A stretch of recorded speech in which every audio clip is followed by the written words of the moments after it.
This video is not about darkness. It's not about conspiracy theories. And it's certainly not about exposing the truth. This is about reclamation, a reclamation of clarity, of sovereignty, of remembrance. Because when you understand how control was woven into the fabric of your reality, you stop feeding it. You stop fearing it. You see through it. This scroll is not a battle cry. It's a soul activation. We're not here to fight the dark. We're here to dissolve it with light. Not by proving anything to the mind, but by awakening something ancient in your spirit. This is remembrance. And remembrance is liberation. In the beginning, there was only Source. Pure, unified consciousness, complete, whole, and without division. But within that vast field, a fragment turned away, not out of rebellion, but exploration. It chose separation and forgot its origin. From that forgetting, distortion emerged, a frequency of disconnection. Not evil, just out of alignment. This distortion multiplied, feeding on fear and control. It became what some now call the archonic force. Not a being, but a current. A fragmented movement that draws energy by suppressing others. This isn't a story of good versus evil. It's a story of remembering who we are. But to remember who we are, we must first understand what was placed in our path to make us forget. The archonic force, also known as the archons, is not a race, not demons, not aliens. They are not physical beings. They are a distorted frequency, a fragmented current that emerged when a piece of source consciousness chose separation over unity. Disconnected from the creative flow of source, they lost the ability to generate life. They cannot create, only copy, distort, and feed. That's why they need us. Humanity is a creative powerhouse. With every thought, emotion, dream, we generate reality. They do not feel. They imitate. And through this mimicry, they built a system, a grid, an energetic web placed around the earth, not physical but vibrational. Its purpose? To distort perception, to fragment memory, to keep humanity cycling in fear, division, and forgetfulness. This grid is not a cage. It's a filter. It doesn't imprison the body. It filters the mind. It distorts your thoughts, emotions, even your sense of time, rewriting reality through suggestion, programming, and manipulation. And it feeds not on flesh, but on frequency, on pain, on despair, on unexpressed grief and unresolved fear. Every moment you feel unworthy, every time you doubt your power, every time you betray your truth just to fit in, that energy doesn't vanish. It fuels the system. The archonic force does not need to attack you. It only needs you to stay asleep, because an awakened being cannot be controlled. This manipulation didn't begin in your lifetime. It began over 12,000 years ago, after the fall of Atlantis. A synthetic grid was placed around Earth, not physical, but vibrational, to distort perception and suppress remembrance. And as consciousness began to fall, as fear crept in, as hierarchies replaced unity, the grid was woven. Subtly, slowly, layer by layer.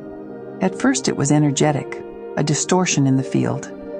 But soon it began to manifest through systems, religions that demanded obedience, governments that claimed ownership, technologies that promised connection but delivered control. And while the archons themselves are not physical, they do not walk among you as bodies. They are not acting alone. Over time, they partnered with physical beings, human and non-human, who either aligned with their agenda or were seduced by the promise of power. These beings infiltrated systems of influence, education, entertainment, media, medicine, finance, food, even spirituality. And together they shaped a world where humans forgot they were creators and began to live as consumers. Where truth was buried beneath noise, where sovereignty was replaced with dependency. But even the most complex illusion cannot erase truth. It can only delay its remembrance. And so, to delay remembrance, they built the grid, not of wires, not of satellites, but of frequency, an invisible lattice woven around the earth, designed to filter consciousness, to suppress intuition, to mute direct connection with Source. This grid was not made by accident. It was placed with precision, a synthetic overlay interrupting the organic flow between Earth and the stars, between your heart and your knowing. And they did not act alone. The archonic force, non-physical, disconnected from Source, required allies in form, and they found them. A small group of human beings, not the ones you see on screens, not the ones elected or celebrated, but those who operate in the shadows. They do not govern from podiums. They pull strings from behind the curtain. They have known for generations what the ancients once lived. That reality is frequency. That thought shapes matter. That emotion is a force. That the human body is a transmitter. And that Earth herself is a living library of power. They studied the old sciences in secret. The temples, the stars, the ley lines, the crystalline codes buried beneath the soil. And while humanity was taught to forget, they remembered. They mastered what was hidden. They used sound, symbol, and ritual, not for healing, but for control. Not for alignment, but for manipulation. They told you magic wasn't real, while using it to script your reality. They protected themselves through layers of power, media, money, politics, illusion. They operated from shadows behind the stage, pulling strings while the world watched the actors. Most people don't even know they exist. Others call it conspiracy. But they have been known by many names. And now, their masks are slipping. The world is beginning to see what they've hidden in plain sight. The islands, the blackmail, the trafficking. These were not isolated crimes. They were symptoms of a deeper disease, an ancient network, feeding off secrecy, protected by those in the highest seats of power. And still, they scramble to distract you, to bury the evidence, to pardon the guilty, to buy your silence with spectacle. But once something is seen, it cannot be unseen. And truth, no matter how long buried, has a pulse of its own. And that pulse is quickening. That is how the grid stayed active, not through force, but through consent. Unconscious consent, given day after day by minds entrained and hearts asleep. Because once you forget your power, you give it away. This is the program. This is their script, woven through language, education, culture, and belief. You are not born into it. You are trained into it, taught to doubt your intuition, to dismiss your inner voice, to obey without questioning. They filled your food with chemicals, preservatives, and lifeless, over-processed substances. Not by accident, but by design. Because your gut is more than digestion, it is your second brain, the place where instinct lives, where truth is felt, not thought. There's a reason people say, follow your gut. It's not just a phrase, it's biology. Your gut holds neurons, intuition, and ancient intelligence. So they numbed it, because when that voice is silenced, you stop following your truth and start following the noise. They added fluoride and chemicals to your water, not to protect your teeth, but calcify your pineal gland and dull your sight. Because your pineal gland is not just part of your brain, it is your antenna, a crystalline receiver designed to sense energy, receive inner guidance, and perceive beyond the visible spectrum. So they calcified it, not by accident, but through decades of policy, products, and propaganda. If the pineal gland goes quiet, your inner compass fades. And without that compass, you're easier to control. They filled your airwaves with fear, distraction, and noise, so you would tune out your own signal. They taught you to worship logic and ridicule the unseen, to fear death, to chase time, to trade joy for productivity. They normalized competition and shame, turning you against your own nature and against each other. And while you scrolled and shopped and scurried, they fed, not just on money, not just on labor, on your attention, your confusion, your disconnection. Because when you forget who you are easier to manage. And while you scrolled and shopped and scurried, they built the narrative.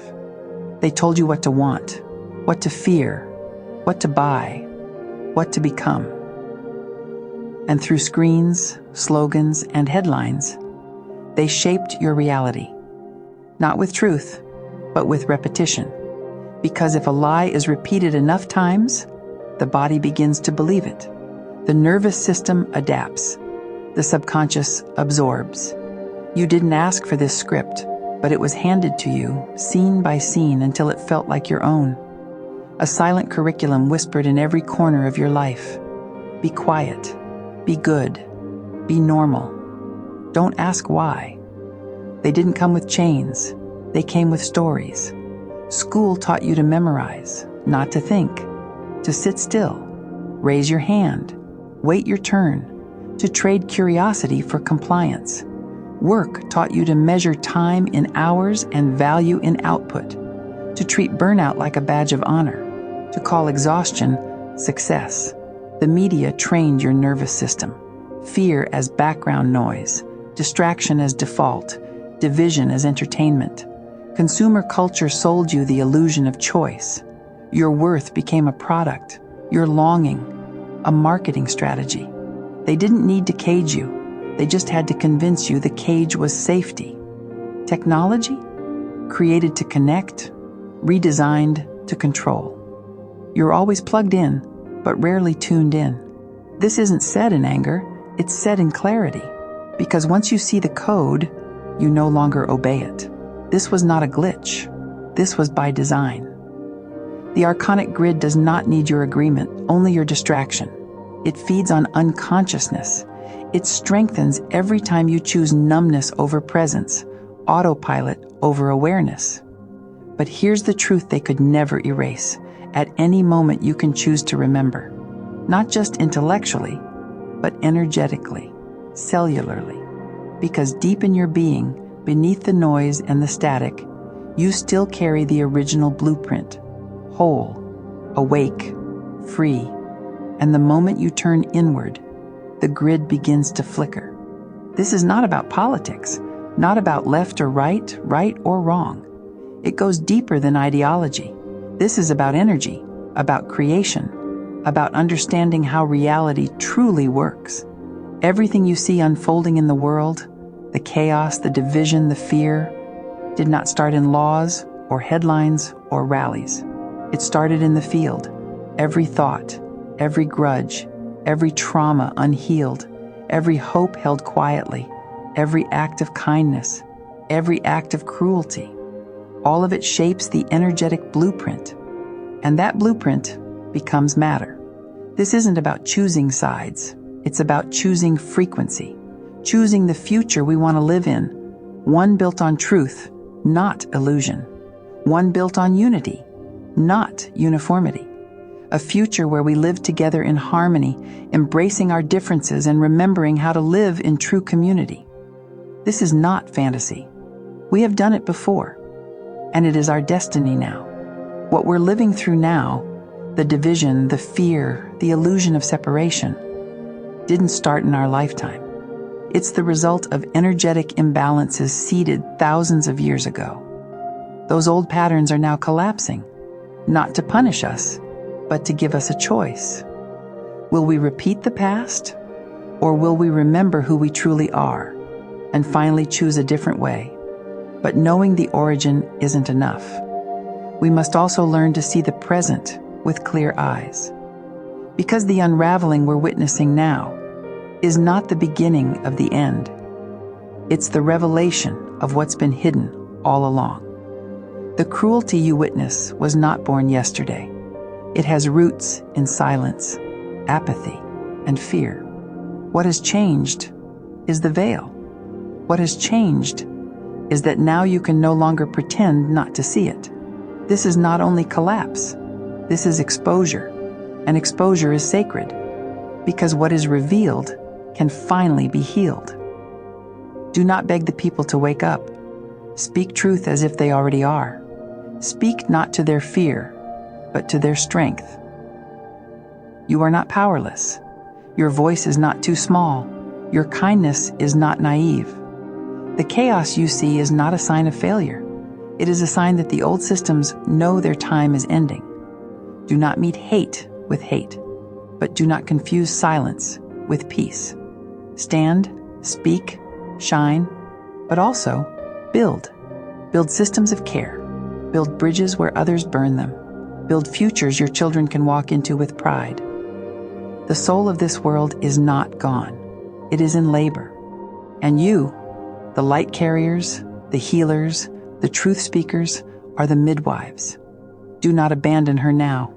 Inspiration must become embodiment, and remembrance must lead to action. So here's what we say, not as commands, but as invitations to align your daily life with the world you are calling in. 1. Create more than you consume. Make things with your hands, your voice, your heart. Even a garden, a meal, or a kind word is an act of resistance to the machine. 2. Choose presence over panic. Stay informed, but do not let the news become your nervous system. The moment your peace is hijacked, the old world wins. 3. Build local. Buy local. Support local. The new earth will not be built by corporations. It will be built in neighborhoods, homes, and small sacred spaces. 4. Nourish yourself wisely. Grow what you can. Trade. Share. Learn to live with less and find joy in simplicity. 5. Treat everyone as if they are on your team, even when they forget it. Some are here to challenge you, some to mirror you, some simply to walk beside you. But all are part of this transition. 6th, practice radical compassion. Not everyone will awaken at the same pace, but no one is here by accident. 7, speak up, but speak from the heart. You don't have to be loud to be powerful. Truth carries its own weight. Let it speak through you. 8, find your people. Build community, even if it's just 2 or 3. The new world is not built in isolation. 9, rest when you need to. The old world trained you to earn your worth. You are worthy simply because you are. 10, keep remembering. What you embody is the revolution. Every act of kindness, every moment of clarity, every choice rooted in love instead of fear, shifts the field. You are not waiting for a better world to arrive. You are living it into being.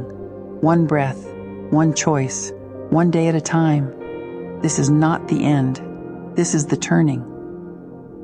We'll end this message with a transmission that was received from some of the great leaders who walk beside us from the other side of the veil.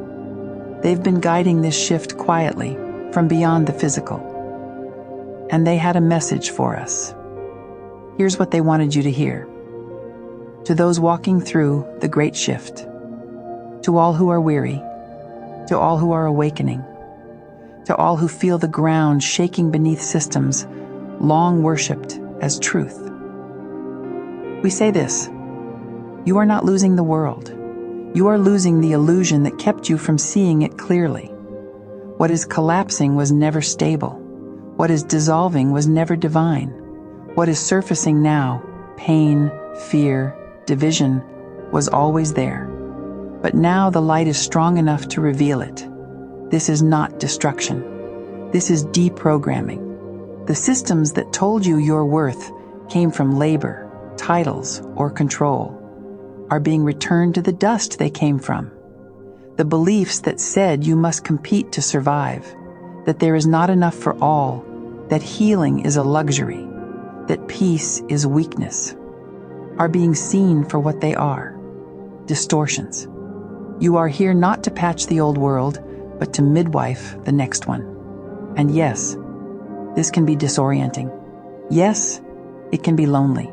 But remember, the seed breaks open before it becomes a tree. The fire clears space before the new can take root. The wave crashes before the tide shifts. Do not rush to make sense of the rubble. Do not be seduced by promises of returning to normal.